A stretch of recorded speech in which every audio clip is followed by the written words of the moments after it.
Perkenalkan, nama saya Asnala Hagu, NM1903211001118 dari APNPA. Di sini saya akan menjelaskan mengenai permasalahan pada tiap komoditas, yaitu padi, jagung, dan juga ubi kayu. Yang pertama, padi. Permasalahan utama yang dihadapi petani di Kecamatan Lumboga terhadap usaha tani padi adalah ketersediaan air irigasi yang tidak memadai, terutama pada musim kemarau. Yang kedua, penurunan produksi akibat tergesernya pandangan penduduk. Yang ketiga, semakin berkurangnya lahan pertanian akibat alih fungsi lahan menjadi area pemukiman. Untuk kebijakannya sendiri, pemerintah membuat kebijakan untuk mengembangkan potensi pertanian dengan memanfaatkan sumber daya seperti kondisi alam, tenaga kerja, dan juga modal kerja. Selain itu, pemerintah juga mengembangkan pengembangan dan kebijakan petani dengan program Gapoktan dan mendukung kebijakan substitusi impor. Untuk solusi permasalahannya, pemanfaatan lahan secara optimal melalui pengembangan komoditas, serta pembenahan sarana dan prasarana dan mengadakan penyuluhan. Terus yang kedua yaitu yang menyebabkan merosotnya hasil produksi padi, yaitu disebabkan karena kesalahan produksi dan juga pola bercocok tanam. Yang kedua adalah jagung.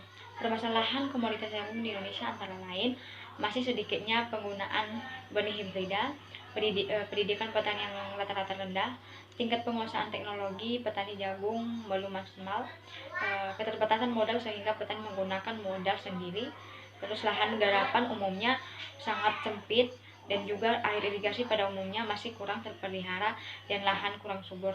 Dan yang terakhir adalah kinerja kelompok tani jagung masih belum banyak berperan, dan masih banyak petani yang masih belum melakukan kemitraan dengan pihak lain.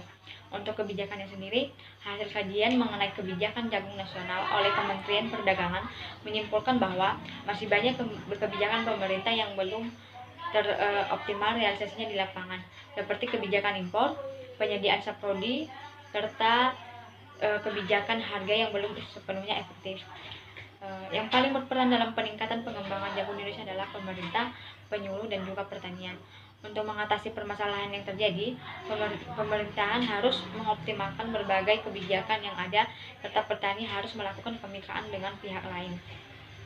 Yang ketiga adalah ubi kayu. Permasalahan umum pada tanaman ubi kayu adalah produktivitas dan pendapatan yang masih rendah.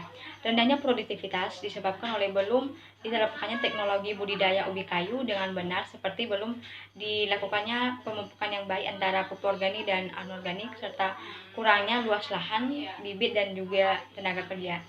Data statistik menunjukkan terjadi penurunan luas areal ubi kayu sebesar 10,81%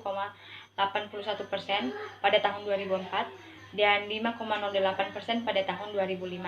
Untuk kebijakannya sendiri, kebijakan yang mendorong dan memfasilitasi pengembangan ubi kayu adalah diperlukannya kedukungan teknis dari jaringan lembaga departemen yang berupa teknologi budidaya dan pasca panen, terutama pengolahan hasil, sehingga secara tidak langsung memberikan nilai tambah bagi para petani. Untuk mengatasi solusi permasalahan yang ada, diperlukannya dukungan teknis dari jaringan lembaga penelitian serta meningkatkan produktivitas persatuan luas lahan ubi kayu. Nah, demikian penjelasan saya. Terima kasih.